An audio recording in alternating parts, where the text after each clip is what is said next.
Brought to you by Vigor, co-powered by Sensodyne and Vimal. ಬಾಯಲ್ಲಿ ಹೇಳಿ ಕೇಸರಿ.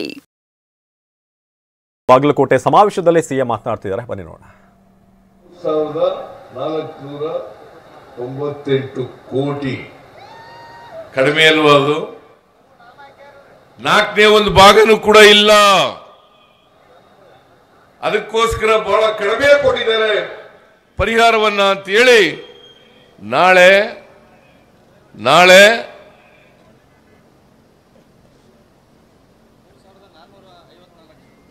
ಇಲ್ಲ ಸರಿ ಇಲ್ಲ. ಇದು ನಾನು ಫೈನಾನ್ಸ್ ಸೆಕ್ರೆಟರಿ ಜೊತೆ ಮಾತಾಡಿದೆ, ಅಲ್ಲ ಅದು ಸರಿ ಇಲ್ಲ ಬಿಡಿ. ಅದು ಫೈನಾನ್ಸ್ ಸೆಕ್ರೆಟರಿ ಜೊತೆ ಮಾತಾಡಿದೆ.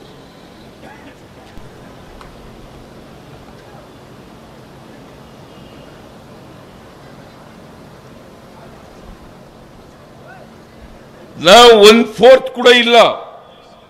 ಅದಕ್ಕೆ ನಾಳೆ ಮಹಾತ್ಮ ಗಾಂಧೀಜಿಯವರ ಪ್ರತಿಮೆ ಮುಂದೆ ನಮ್ಮ ಸರ್ಕಾರದ ವತಿಯಿಂದ ನಾನು, DK ಶಿವಕುಮಾರ್ ಮತ್ತು ಇತರೆ ಮುಖಂಡರುಗಳು ಎಲ್ಲರೂ ಸೇರಿ ಪ್ರತಿಭಟನೆಯನ್ನು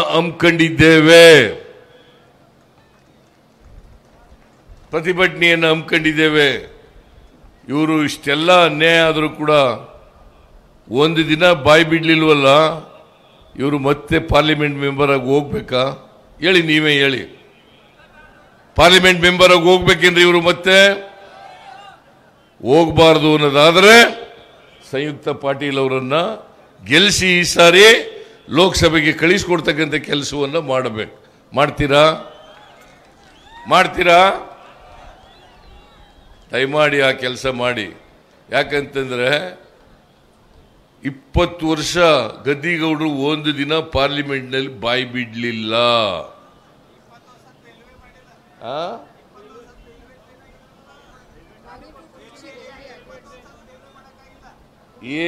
ಅವ್ರು ಏನೂ ಮಾಡಲ್ಲ.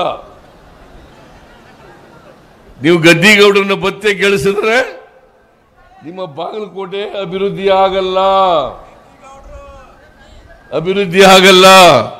ಅಲ್ಲಿ ಹೋಗಿ ಕುಳಿತಿದ್ ಬರೋದು ಅಷ್ಟೇನೆ. ಪಾರ್ಲಿಮೆಂಟ್ಗೆ ಹೋಗ್ತಾರ ಇಲ್ಲೋ ಗೊತ್ತಿಲ್ಲ ನನಗೆ. ಗದ್ದಿಗೌಡರ ಬದಲು ನಿದ್ದೇಗೌಡ ಅಂತ ಹೇಳ್ತಾರೆ ಇವರು. ನನಗೆ ಗೊತ್ತಿಲ್ಲ ಅವ್ರು ನಿದ್ದೆ ಮಾಡ್ತಾರ ಏನೋ ಗೊತ್ತಿಲ್ಲ. ಅಂತೂ ಕರ್ನಾಟಕದ ಪರವಾಗಿ ಅಂತೂ ಯಾವತ್ತೂ ಕೂಡ ಬಾಯಿ ಬಿಟ್ಟಿಲ್ಲ. ಗದ್ದಿಗೌಡರು ಒಬ್ಬರೇ ಅಲ್ಲ, ಎಲ್ಲ ಲೋಕಸಭಾ ಸದಸ್ಯರು ಕೂಡ ಒಬ್ರು ಬಾಯಿ ಬಿಟ್ಟಿಲ್ಲ. 27 ಜನ ಆಗಿದ್ದಾರೆ ಈಗ. 27 ಜನರು ಕೂಡ ಬಾಯಿ ಬಿಟ್ಟಿಲ್ಲ. ಯಾಕಂದ್ರೆ ಇವ್ರು ಯಾರಿಗೂ ಪ್ರೈಮ್ ಮಿನಿಸ್ಟರ್ ಹತ್ರ ಮಾತಾಡಕ್ ಧೈರ್ಯನೇ ಇಲ್ಲ. ಗಡಗಡ ಅಂತ ನಡುಕ್ತಾರೆ. ಇಂಥವ್ರೆಲ್ಲ ಲೋಕಸಭೆಗೆ ಹೋದ್ರೆ ಪ್ರಯೋಜನ ಆಗ್ತದ? ಕರ್ನಾಟಕಕ್ಕೆ ಪ್ರಯೋಜನ ಆಗ್ತದ? ನಿಮ್ಮ ಪರವಾಗಿ ಧ್ವನಿ ಎತ್ತವ್ರು ಇರಬೇಕು, ಕರ್ನಾಟಕದ ಪರವಾಗಿ ಮಾತಾಡೋಂತ ಇರಬೇಕು, ಕರ್ನಾಟಕದ ಸಮಸ್ಯೆಗಳನ್ನು ಪಾರ್ಲಿಮೆಂಟ್ನಲ್ಲಿ ಹೇಳ್ತಕ್ಕಂಥವ್ರು ಇರಬೇಕು. ಅದಕ್ಕೋಸ್ಕರ ದಯಮಾಡಿ ಈ ಸಾರಿ ಬದಲಾವಣೆಯನ್ನು ಮಾಡಿ. ಇದು ಒಂದು.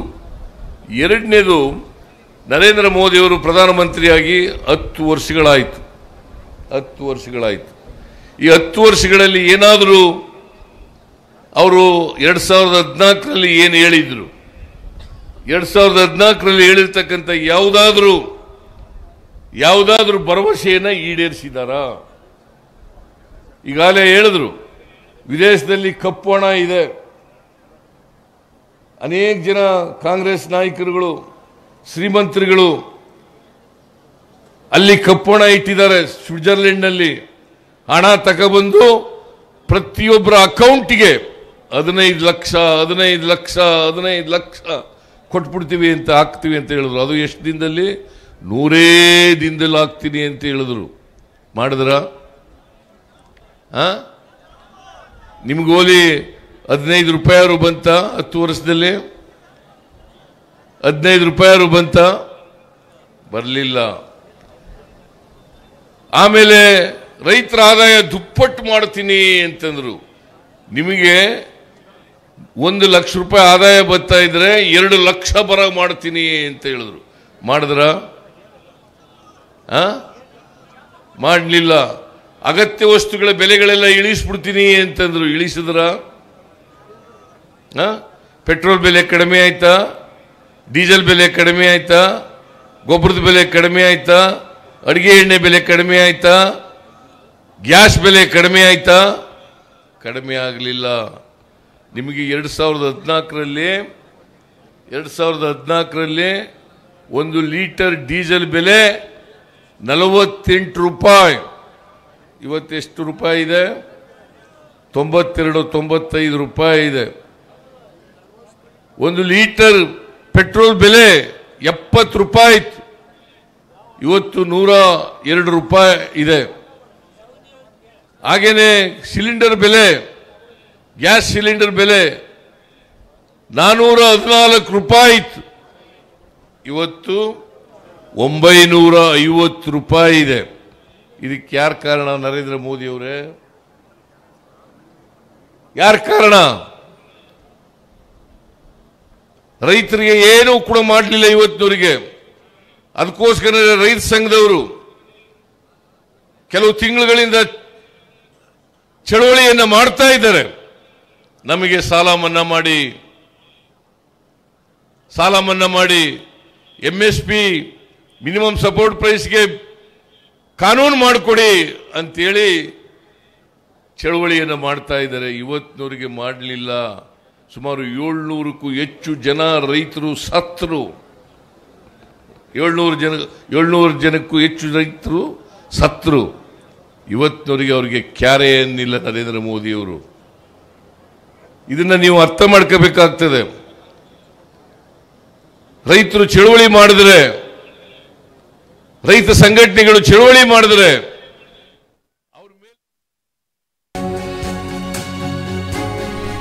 ಪ್ರಚಾರದಲ್ಲೂ ಬರ ಪರಿಹಾರದ ಬಗ್ಗೆ ಸಿಎಂ ಉಲ್ಲೇಖ ಮಾಡಿದ್ದಾರೆ. ತಮ್ಮ ಮಾತಿನಲ್ಲಿ ಕರ್ನಾಟಕದಲ್ಲಿ ಭೀಕರ ಬರ ಇದ್ರೂ ಕೂಡ ಇವರು ಹಣ ಕೊಡಲಿಲ್ಲ. ಸುಪ್ರೀಂ ಆದೇಶ ಬರೋವರೆಗೂ ಕೂಡ 1 ರೂಪಾಯಿ ಕೊಡಲಿಲ್ಲ ಇವರು. ಮರಾಠಿಯಲ್ಲಿ ಮುಖ್ಯಮಂತ್ರಿ ಸಿದ್ದರಾಮಯ್ಯ ಈ ಹೇಳಿಕೆಯನ್ನ ನೀಡಿದ್ದಾರೆ. ಪ್ರಚಾರದಲ್ಲೂ ಕೂಡ ಬರ ಪರಿಹಾರದ ಬಗ್ಗೆ ಸಿಎಂ ಸಿದ್ದರಾಮಯ್ಯ ಉಲ್ಲೇಖ ಮಾಡಿದ್ದಾರೆ. ರಾಜ್ಯದಲ್ಲಿ ಭೀಕರ ಬರ ತಾಂಡವಾಡ್ತಾ ಇದೆ. ಆದ್ರೆ ಇವರಿಗೆ ಅದೆಷ್ಟೋ ಬಾರಿ ನಾವು ಮನವಿ ಮಾಡಿದ್ರು ಕೂಡ ಬಿಡುಗಾಸು ಕೂಡ ಕೊಡ್ಲಿಲ್ಲ. ಆದ್ರೆ ಸುಪ್ರೀಂ ಹೇಳಿದ ಮೇಲೆ ಇವರಿಗೆ ಬುದ್ಧಿ ಬಂತು ಅಂತ ಹೇಳಿದರು. ಹೆಚ್ಚು ಮಾಡ್ತೀವಿ ಅಂತ ಹೇಳಿದಂತ ಸುಳ್ಳು, ಹೀಗೆ ಸುಳ್ಳಿನ ಸರಮಾಲೆನೇ ಇವತ್ತು ಜನರ ಮುಂದೆ ಇಟ್ಟು ಭ್ರಮೆಯನ್ನು ಹುಟ್ಟಿಸಿ ಕನಸುಗಳನ್ನು ಕಟ್ಟತಕ್ಕಂಥ ಪ್ರಯತ್ನವನ್ನು ಮಾಡಿದರು. ನರೇಂದ್ರ ಮೋದಿಯವರು ಇವತ್ತು ಯಾವತ್ತೂ ಕೂಡ ನಿರುದ್ಯೋಗದ ಸಮಸ್ಯೆಯನ್ನಾಗಲಿ, ಬೆಲೆ ಏರಿಕೆ ಬಗ್ಗೆ ಆಗಲಿ, ರೈತರ ಸಮಸ್ಯೆಗಳ ಬಗ್ಗೆ ಆಗಲಿ ಯಾವತ್ತೂ ಕೂಡ ಮಾತಾಡಲ್ಲ. ನೀವು ನೋಡಿ, ಈ ಚುನಾವಣೆಯ ಸಂದರ್ಭದಲ್ಲಿ ಬೇರೆ ವಿಚಾರಗಳನ್ನು ಮಾತಾಡ್ತಾರೋ. ಬರ ಪರಿಹಾರ ಕಡಿಮೆ ಕೊಟ್ಟಿದ್ದಕ್ಕೆ ಪ್ರತಿಭಟನೆಗೆ ಕರೆ ಕೊಟ್ಟರು ಸಿಎಂ ಸಿದ್ದರಾಮಯ್ಯ. ಬರ ಪರಿಹಾರದ ವಿಚಾರದಲ್ಲಿ ಏನು ನಿರೀಕ್ಷೆ ಇತ್ತು ಅಷ್ಟು ಅಮೌಂಟ್ ಅನ್ನು ರಿಲೀಸ್ ಮಾಡಿಲ್ಲ. ನಾಳೆ ವಿಧಾನಸೌಧದ ಗಾಂಧಿ ಪ್ರತಿಮೆಯ ಬಳಿ ಪ್ರೊಟೆಸ್ಟ್ ಅಂತ ಕರೆ ಕೊಟ್ಟಿದ್ದಾರೆ. ಬರ ಪರಿಹಾರ ಕಡಿಮೆ ಕೊಟ್ಟಿದ್ದಕ್ಕೆ ಪ್ರತಿಭಟನೆ ಮಾಡೋದಕ್ಕೆ ಈಗ ಕರೆ ಕೊಟ್ಟಿದ್ದಾರೆ ಸಿಎಂ ಸಿದ್ದರಾಮಯ್ಯ. ನಾಳೆ ವಿಧಾನಸೌಧದ ಬಳಿ ಇರುವಂತಹ ಗಾಂಧಿ ಪ್ರತಿಮೆಯ ಬಳಿ ಪ್ರೊಟೆಸ್ಟ್ಗೆ ಕರೆ ಕೊಟ್ಟಿದ್ದಾರೆ.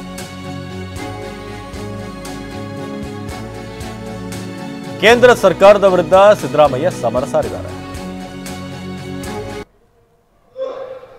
18,172 ಕೋಟಿ ಅವ್ರು ಕೊಡ್ತಾ ಇರೋದು